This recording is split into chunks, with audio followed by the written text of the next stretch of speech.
kalau kami lihat waktu itu di tempat kami itu adalah suatu dusun yang itu aja, gitu-gitu aja. Oke. Jadi muncul Gang Swasembada itu adalah proyek sosial kami di mana ingin membantu masyarakat untuk berdaya swasembada pangan dari pekarangan sendiri. Ada yang memang sudah sekali panen bisa sampai 30 kilo, 40 kilo sawi. Kan banyak kan? Banyak itu seperti itu. Itu ada, itu satu orang. Jadi petani itu Mas, memang salah satu profesi yang membuat kita bertawakal. Kita bisa mengupayakan maksimal, tapi kan tetap yang menentukan tetap Allah. Kita nggak bisa mengontrol pertumbuhan. Berapa petani yang sudah suicide atau bunuh diri karena gagal panen dalam waktu singkat gitu. Bisa nggak Mas pertanian ini dijadikan alat untuk menutupi kebutuhan yang kurang itu dalam waktu singkat gitu Mas? Assalamualaikum warahmatullahi wabarakatuh. Waalaikumsalam warahmatullahi wabarakatuh. Selamat datang Mas Prisma di Pecah Telur. Terima kasih Mas Agung atas undangannya. Siap. Dulu pertama kan kita udah pernah bikin ya Mas video yang dokumenter dengan Mas Prisma yang waktu itu lebih banyak mengulas tentang gang ya Mas ya. Betul, Gang Swasembada. Gang Swasembada yang ada di Kalidawir. Iya. Tulungagung. Betul. Cuma dalam konteks kali ini saya malah penasaran dengan induknya Mas ini. Kita akan bicara dengan katanya ada induknya itu namanya Lala Farm Kitchen. Betul. Boleh sedikit dibahas Mas. Itu Lala Farm Kitchen itu apa sebenarnya? Baik, terima kasih Mas Agung. Ya. Jadi sebelum Gang Swasembada itu lahir, jadi saya dan istri itu mendirikan usaha yang namanya Lala Farm and Kitchen. Itu usaha yang bergerak di bidang pertanian dan pengolahan hasil pertanian. Jadi setiap dari pertanian, dari menanamnya sendiri, pemasaran sampai produk turunannya dihandle di situ. Itu apa? Pertaniannya apa? Pertanian kita fokusnya pada hortikultura, yaitu pertanian sayur dan buah. Di situ ada produk-produk seperti pertanian sayur seperti pare, kemudian jamur tiram. Nah, yang paling besar adalah jamur tiram sebenarnya. Oh, jamur tiram. Sebenarnya. Baik, kemudian turunan lain seperti pare yang memang notabene diutamakan produk-produk yang bisa diolah untuk produk turunan. Contoh seperti pare bisa kita olah menjadi keripik pare. Kemudian jamur jadi keripik jamur. Kemudian apalagi cabai itu menjadi sambal, bawang merah menjadi bawang goreng seperti itu. Berarti outputnya itu sudah dalam bentuk produk jadi ya Mas ya? Iya, outputnya produk jadi. Meskipun kita juga tetap menjual yang produk yang mentah seperti itu. Baik, kalau di Lala Farm Kitchen itu tadi kan dikatakan yang paling gede kan jamur tiram. Betul. Tapi ada berapa tanaman di sana? Kalau jenis tanamannya saat ini itu ada 4 jenis. Yang utamanya yang pertama adalah tanaman pare, memang diperuntukkan untuk yang keripik pare itu. Kemudian jamur tiram, cabai dan sayuran yang jangka pendek seperti sawi, kemudian bawang pre atau bawang daun. Berarti yang jangka pendek itu gonta-ganti? Gonta-ganti karena umurnya pendek 20 hari. Nah itu yang kita jual mentah rata-rata. Dan juga memang kalau untuk yang tadi kita menyambung Gang Swasembada itu adalah proyek sosial kami di mana ingin membantu masyarakat untuk berdaya. Jadi membantu masyarakat agar bisa membentuk swasembada pangan dari pekarangan sendiri. Seperti itu. Itu niatnya seperti itu. Iya. Berarti gimana kalau Lala Farm Kitchen ini sama Gang Swasembada Pangan? Gang Swasembada saja. Udah ada pangannya ya? Udah ada pangannya. Gang Swasembada itu seperti apa kerjasamanya? Jadi Gang Swasembada itu adalah bentuk CSR kami sebenarnya. Jadi bentuk CSR kami untuk masyarakat di mana dari Lala Farm itu ingin masyarakat yang ada di sekitar tempat kami itu dilatih untuk berdaya, terutama di sektor pertanian untuk swasembada pangan. Di gang itu, pada Gang Swasembada itu kan banyak juga ibu-ibu yang notabene rata-rata kegiatannya di rumah. Jadi kita ajari untuk nanam, kemudian kita kasih benih. Dikasih benih. Karena tadi program namanya CSR. Iya, sebenarnya CSR. itu secara konsep adalah CSR. Jadi benihnya dikasih tuh Benih kita awal kita kasih ke dulu. masyarakat. Sampai nanti mereka panen kita beli hasil panennya. Oh, oke. Dan sekarang Gang Swasembada itu sudah tidak menjadi nama gang lagi tapi sebuah brand, sebuah merek yang bisa mengayomi setiap petani itu tujuannya. Oke. Mengayomi bagaimana ketika mereka kesulitan memasarkan kita bantu. Ketika harga-harga sedang murah kita bantu juga agar bisa terserap pasar dengan maksimal seperti itu. Jadi akhirnya Gang Swasembada itu bukan lagi bicara konteks gang, tapi ini bisa jadi dimanapun. Iya, sebuah anywhere. brand, iya. Ya, sebuah brand yang bisa diduplikasi di mana-mana. Betul. Bisa juga akhirnya ibaratnya itu bersinergi gitu ya Mas. Betul. Ya? Jadi sudah banyak teman-teman petani yang kontak kita untuk membantu untuk menyerap produk-produk mereka dan kita terima seperti itu. Kalau di Gang Swasembada itu produknya apa Mas berarti yang mereka Umumnya adalah tanaman yang sebenarnya sederhana. Sederhana itu mudah ditanam, mudah dirawat. Contoh seperti ya sawi, kemudian ada ya kangkung, bayam. Paling mungkin yang lebih agak-agak lebih sulit ya cabai seperti itu. Tapi memang kita fokusnya pada tanaman-tanaman yang mudah dirawat dan jangka pendek. Sehingga cepat panen, cepat menghasilkan uang untuk masyarakat seperti itu. Penentuannya gimana? Ini harus nanam cabai, tadi bawang. Kok bawang? Sawi. Ya, itu kita yang menentukan di mana kita kasih benih sebenarnya. Kita datangkan benih. Kita datangkan bukan benih. Dari market dulu butuhnya apa ya, bukan ya? Kalau market itu selalu ada sebenarnya. Cuma kita di situ kita bantu dengan menganalisa. Menganalisa itu kita bantu kira-kira ini kebutuhan market 10 hari lagi apa ya yang mungkin banyak dibutuhkan. Harga yang lagi mahal apa ya, itu yang kita ajak tanam. Karena jangka pendek sehingga kan perubahan harga itu tidak terlalu ekstrim naik atau turunnya. Misalkan contoh sawi kan 20 hari sudah panen. Iya. Kalau sekarang yang paling banyak apa di Gang Swasembada yang paling saat banyak ini ditanam? sawi selada.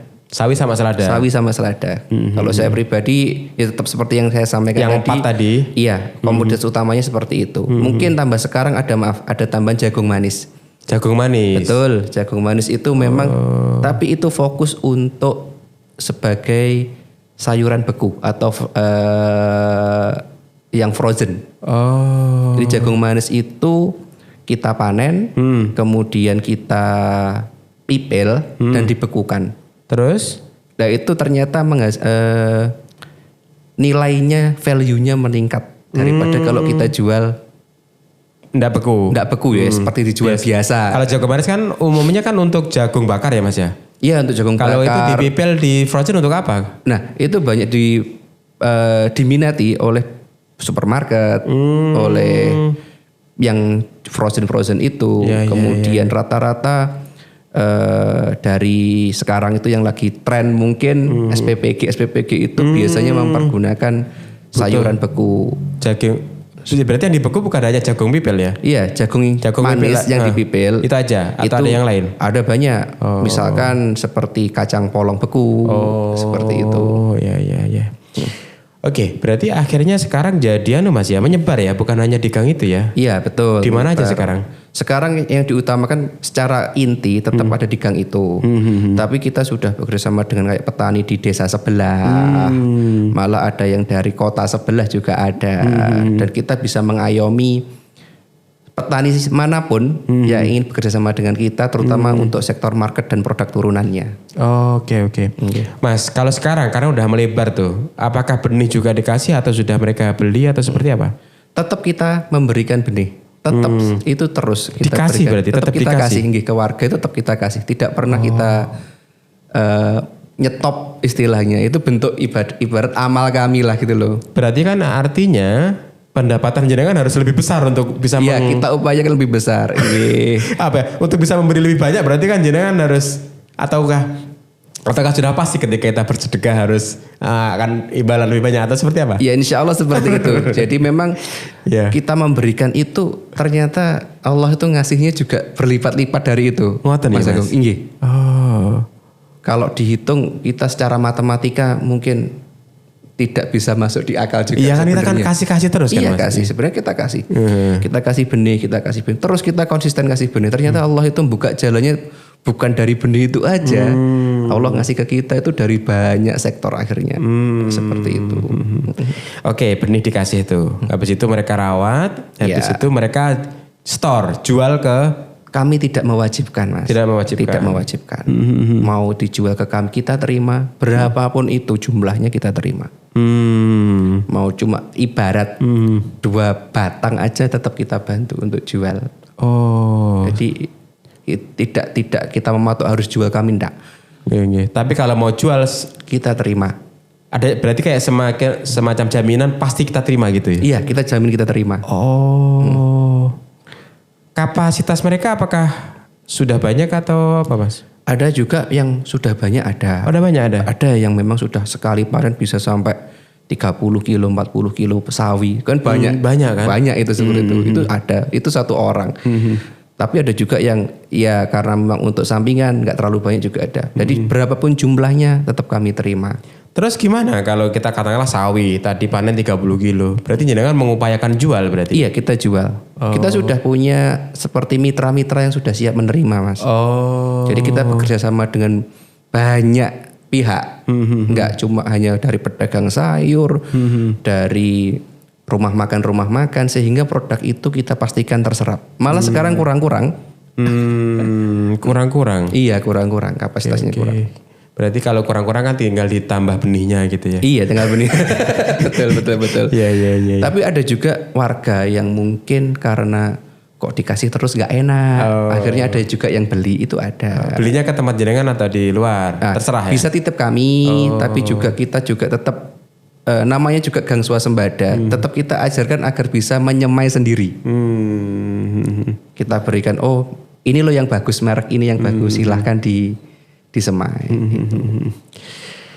Oke, Mas kalau apa ya? Sebenarnya kalau niat jenengan apa dari awal itu kok membikin gang swasembada dulu ini? Kita bahas apa niatnya jenengan bikin? Jadi Gitu.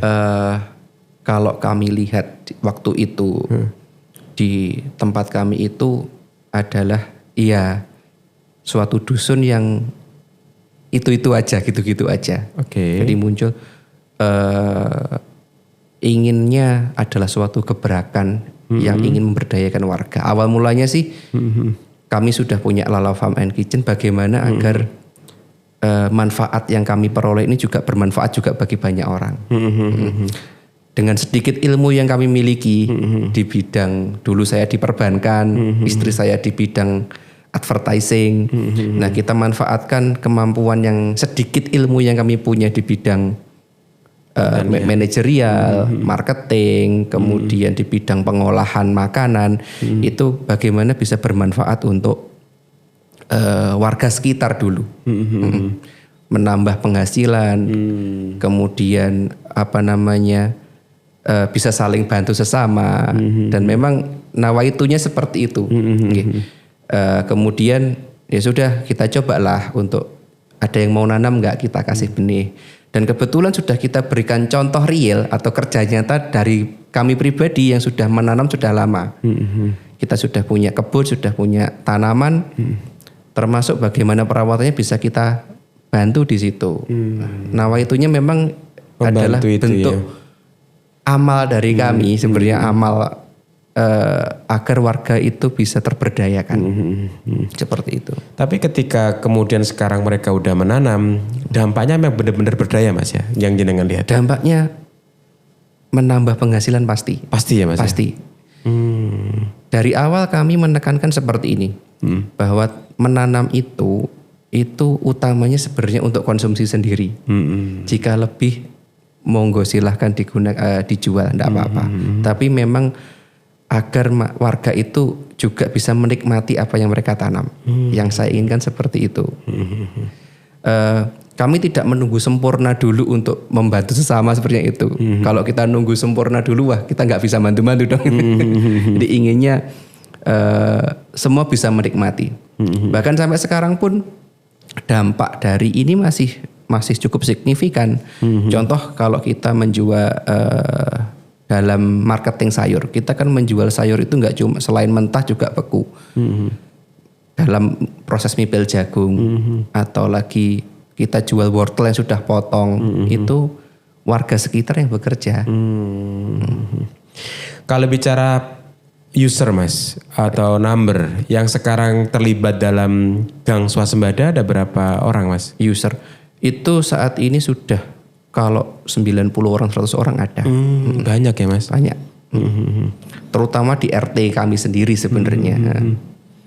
Oke. Jadi kalau magang lurah kayaknya udah jadi deh Wah, Mas. kalau itu ya itu seringkali yang di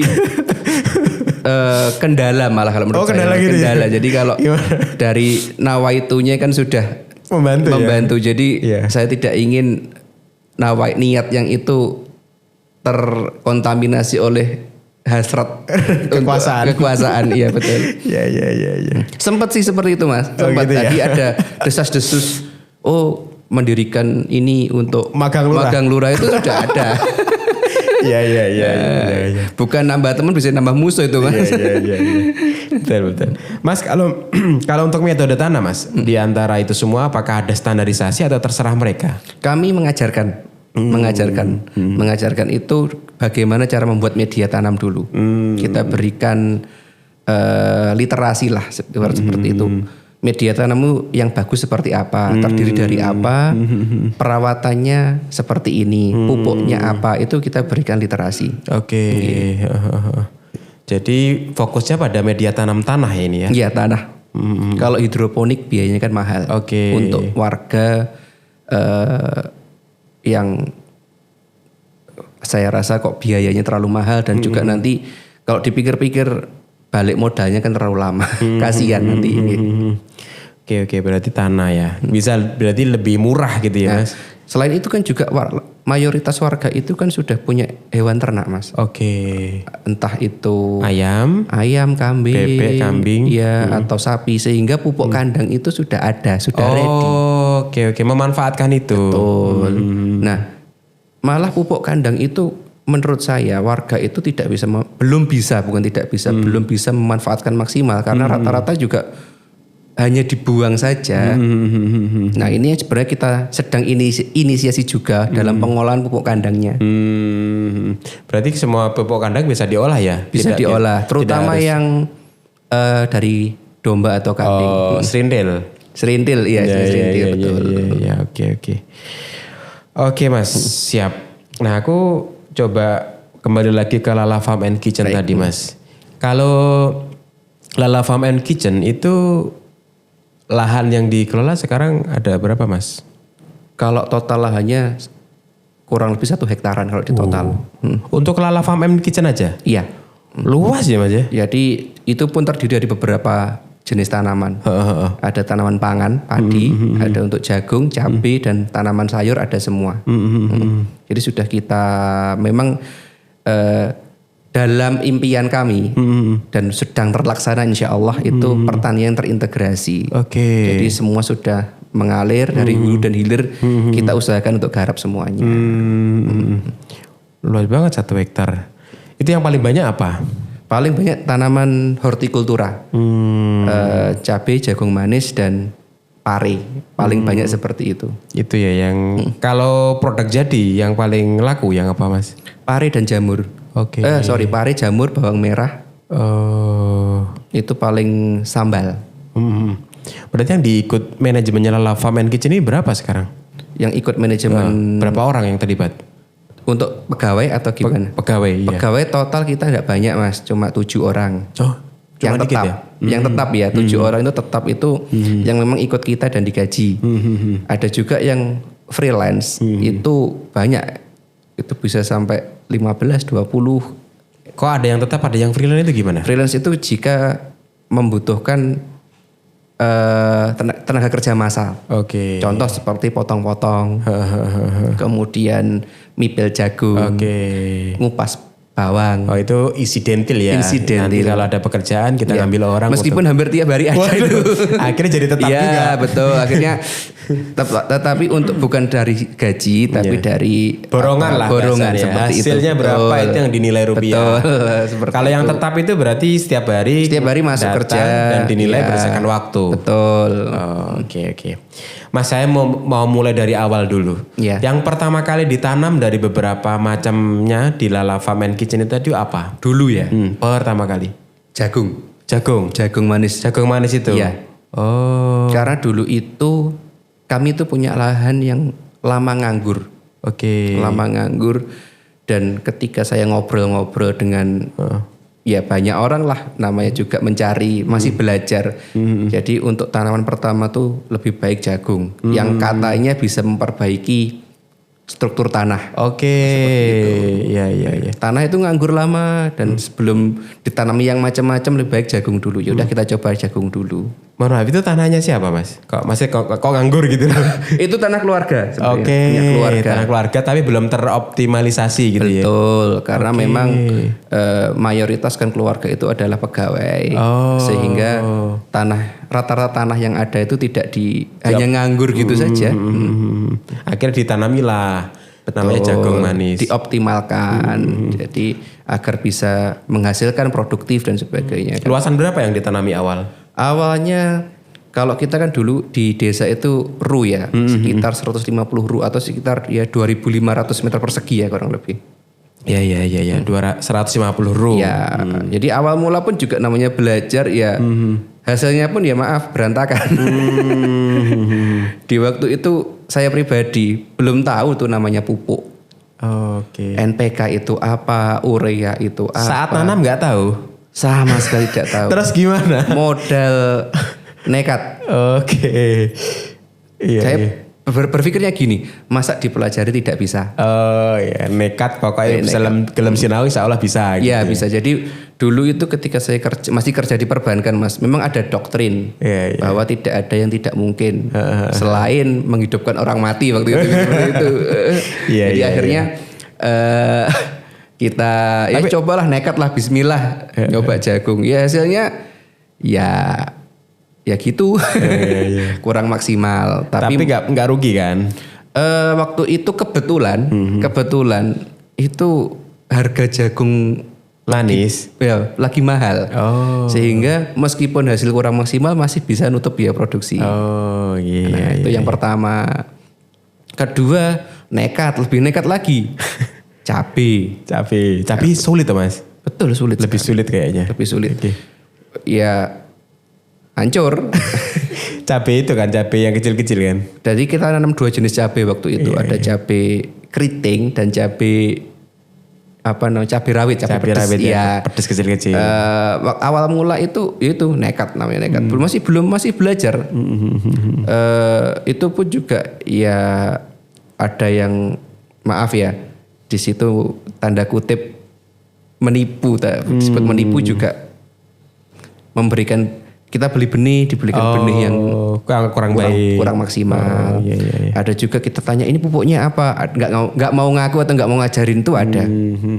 Terus sampai saya tuh nggak sengaja ketemu channel YouTube, namanya Omah Tani. Oh ya, saya kira pecah telur tadi. Ya, Omah Tani. Saya sempat waktu itu kalau yang pecah telur itu jamur, saya itu belajar jamur tiram. Kita yang Omah Tani dulu. Omah Tani. Omah Tani itu sekarang kayaknya sudah nggak ada channel. Udah nggak ada. Iya. Oke. Di situ tuh dia menjelaskan, nyebut merek nggak apa-apa ya, nyebut tadi kayak Omah Tani nggak apa-apa ya. Santai. Bebas ya. Bebas. Kita saling support. Jadi di situ dia ngajar seperti ada papan tulis. Oh, bener-bener ngajar ya. Betul. Oh ya. Mungkin Allah kasih jalannya di situ, Mas. Betul. Dia ngajar, dia menjelaskan fungsi pupuk itu dari A sampai Z, pemilihan benih. Nah, akhirnya itu kegiatan saya tiap malam. Sebelum tidur saya kuliah dulu ibaratnya. Di Omah Tani itu. Di Omah Tani saya catat, termasuk bagaimana perlakuan tanaman. Ya, disitulah akhirnya titik balik dari saya. Oke. Itu tahun berapa, Mas, belajar itu semua? 2022. Oh, baru ya, Mas ya? Iya, baru. Oke. Itu tapi sekarang udah nggak kerja di perbankan itu? Saya sudah tidak kerja. Udah nggak kerja. Sudah resign. Totalitas di petani sekarang? Totalitas pertanian dan produk olahannya. Oke. Mantap. Malah kayak bawang goreng itu kirim ke Hong Kong Mas Kang. Waduh. Brambang goreng yang merah kan? Betul, yang merah betul. Ya, itu kirim ke Hong Kong. Kirim ke Hong Kong. Wah, oke. Di itu komunitas TKW ya. Iya, betul. Komunitas TKI kita di Hong Kong kan gede. Betul. Kalau nggak salah kirimnya setiap Rabu atau Kamis. Iya, betul. Tahu ya. Dulu betul. waktu aku jualan itu baju Mas, baju muslimah. Iya. Itu kirimnya kan juga ke Hong Kong. Itu kirimnya ke setiap hari Rabu kalau nggak Kamis. Iya, betul. Gitu. Kayak sewa kargo gitu kan. Iya, betul. Dan memang ternyata di sana itu ya orang Indonesia yang kangen produk. Betul, iya. Berarti kalau outputnya yang paling laku ini kita urut nih Mas. Kita urut dari yang paling laku dulu. Yang paling laku pertama apa hasil produknya? Hasil produk yang olahan yang atau olahan. Paling tinggi itu adalah keripik pare dan jamur. Keripik pare dan jamur itu Iya, betul. ada brandnya? Ada brandnya, kita pakai brandnya ada 2. Bisa ada yang Lala, ada juga yang Gang Swasembada. Jualannya di mana? Kita kirim keluar Jawa, ke Kalimantan. Distributor? Iya, jadi kebetulan di sana itu ada keluarga.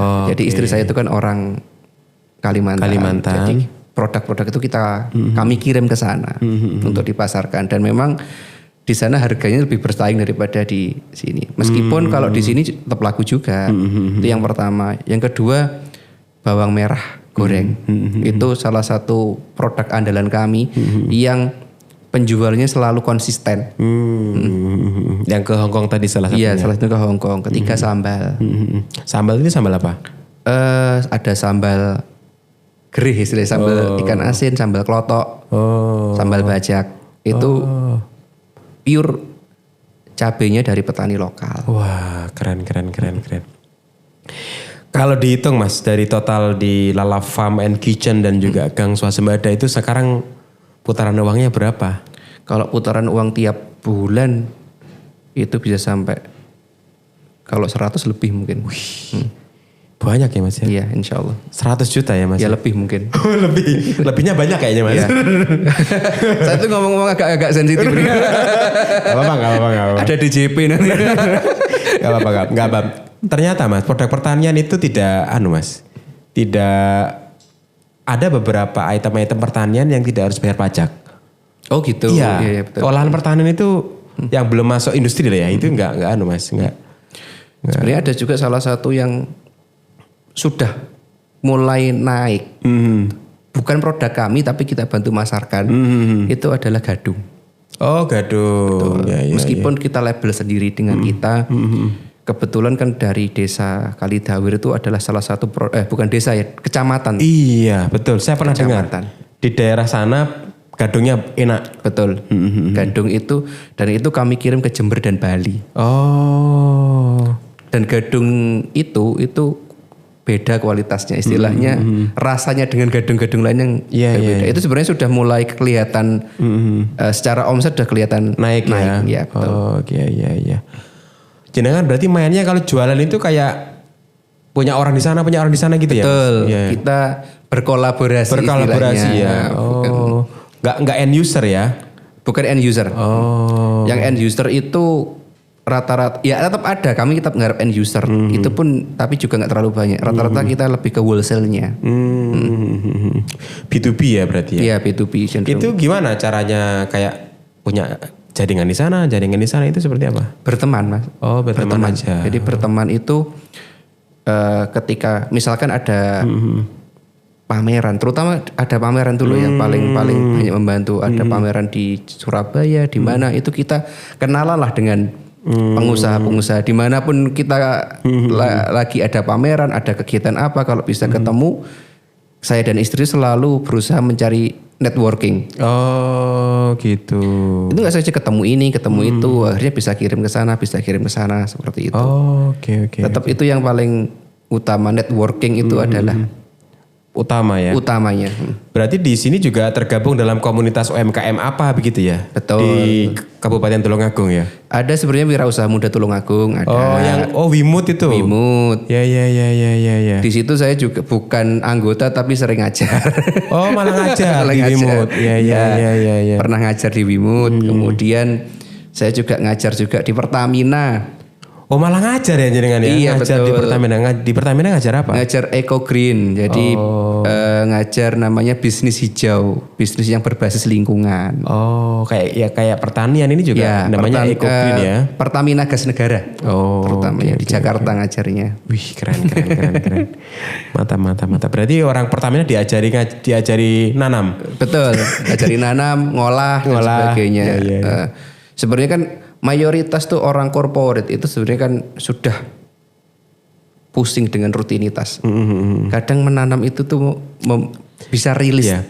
Asik gitu Asik ya. betul. Iya. Lihat tanaman hijau, lihat apa itu menyenangkan sekali. Iya. Ini kita hubungkan juga sedikit dengan ceramah yang pernah saya dengar. Salah satu ustadz kami yang ada di masjid itu pernah bilang gini. Surga itu kan artinya sebenarnya jannah itu artinya kebun katanya gitu. Jadi jannah artinya kebun. Katanya seperti itu. Jadi iya. kalau orang itu ketika di depan rumah ada tanaman kebun itu di hati itu tenang. Oh, oke. Dan itu saya buktikan ketika lagi di rumah yang memang sebelah itu ada banyak tanaman, itu di hati itu memang ayem, tenang. Itu juga bisa rilis stres juga memang. Iya, betul. Saya juga gitu, Mas. Kalau saya itu senangnya lihat tanaman bertumbuh. Progres gitu loh. Jadi misalnya kayak saya di belakang rumah itu ada pisang yang sangat saya suka. Pisang Ambon yang gede-gede. Oh iya. Itu kalau waktu buah itu saya seneng lihatnya, Mas. Wah, minggu ini sudah sekian. Lihat lagi, udah gede. Itu seneng. Terus habis itu dari satu bonggol, ternyata kan ada anakannya di samping-sampingnya. Wah, ada anakannya. Ya, gitu. Betul. Jadi kayak kalau saya tuh senang ketika ada progres tanaman itu. Tapi memang benar itu rilis. Betul, rilis stres juga memang. Geng. Tapi jadi petani itu, Mas, memang salah satu profesi yang membuat kita bertawakal. Oh, oke. Kita bisa mengupayakan maksimal, tapi kan tetap yang menentukan tetap Allah. Kita nggak bisa mengontrol pertumbuhan. Kita tidak bisa mengontrol cuaca. Kita bukan The Last Airbender, The Last Airbender yang Avatar, bisa pengendali air, angin bukan. Iya. Kita tidak bisa memaksa tanaman itu harus berbuah kapan. Iya. Kita bisa memberikan yang terbaik, misalkan pupuk terbaik, nutrisi terbaik. Tapi kalau belum waktunya, belum rezeki, bisa nggak panen tuh bisa. Iya, iya Mas, betul. Memang pertanian itu banyak faktor dan memang yang mendekatkan diri kita kepada Allah. Jadi memang di situ saya sempat menggagas dulu itu namanya agroreligi istilahnya. Oh iya, karena agro sama religi itu digabungkan cocok ya. Iya, digabungkan. Agroreligi. Ada kan itu Mas kisah yang di Mesir itu ada berpater sirkah 9 orang yang ke-10-nya adalah Allah.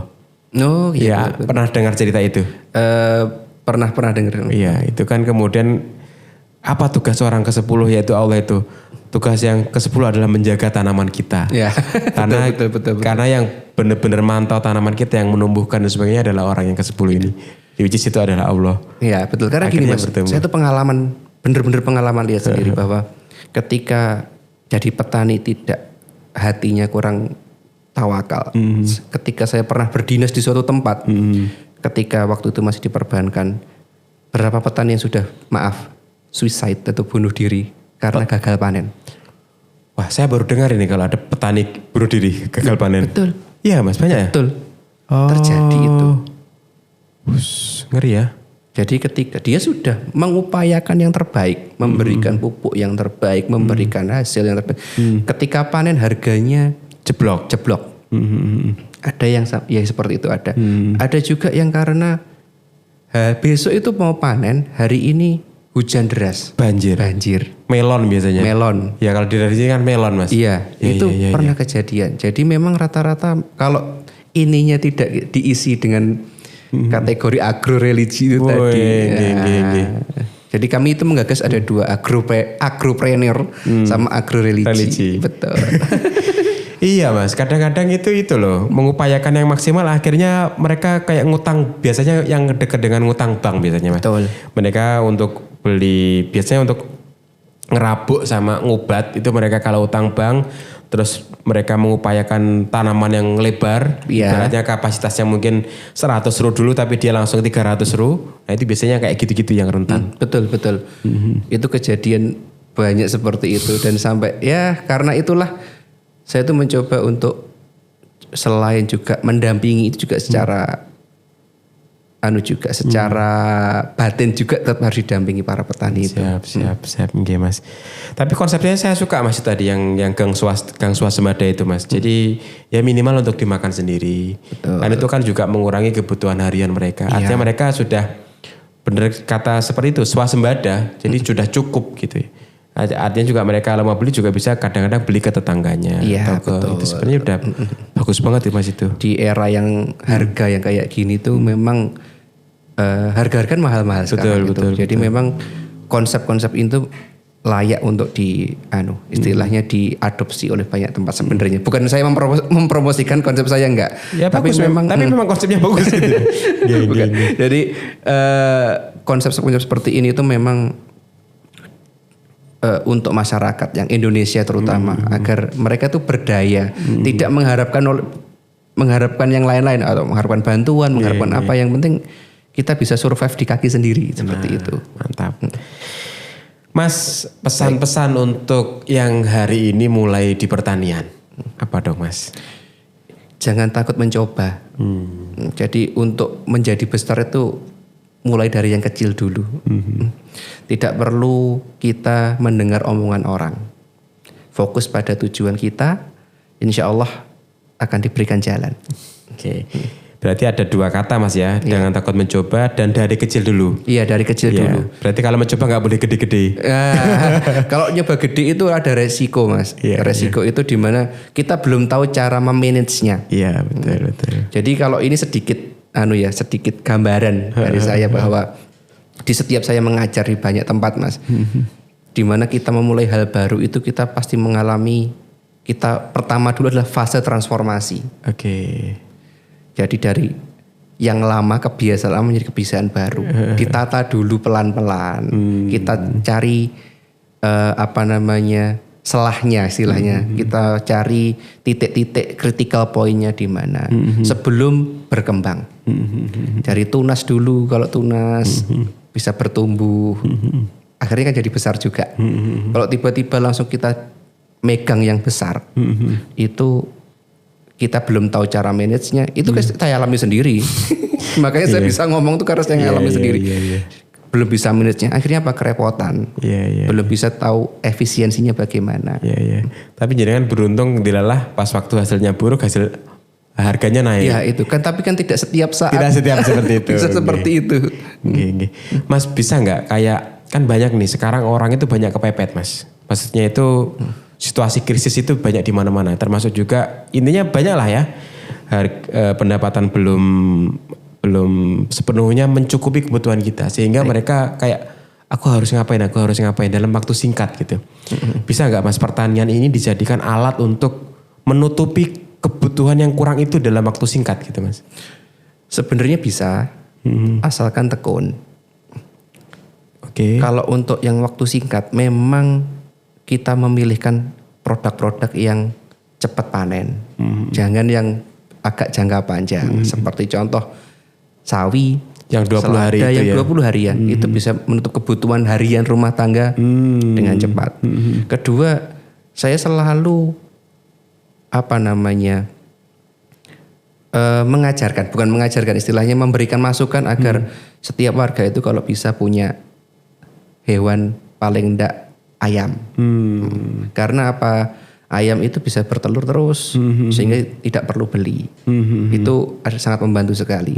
Tapi kalau untuk pertanian seperti jagung, bawang merah itu kan perlu waktu, perlu modal.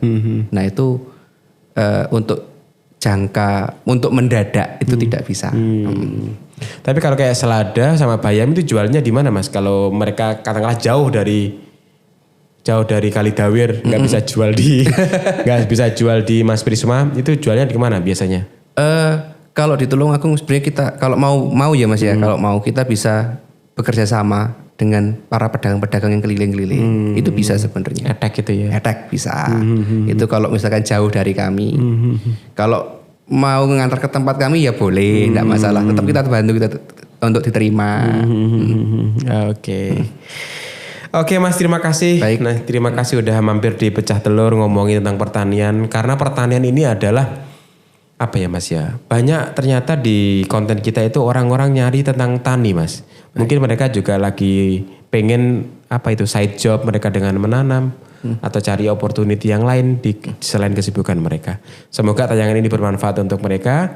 Sampai jumpa teman-teman di next episode dan insya Allah nanti kita akan undang lagi Mas Prisma di Pecah Telur.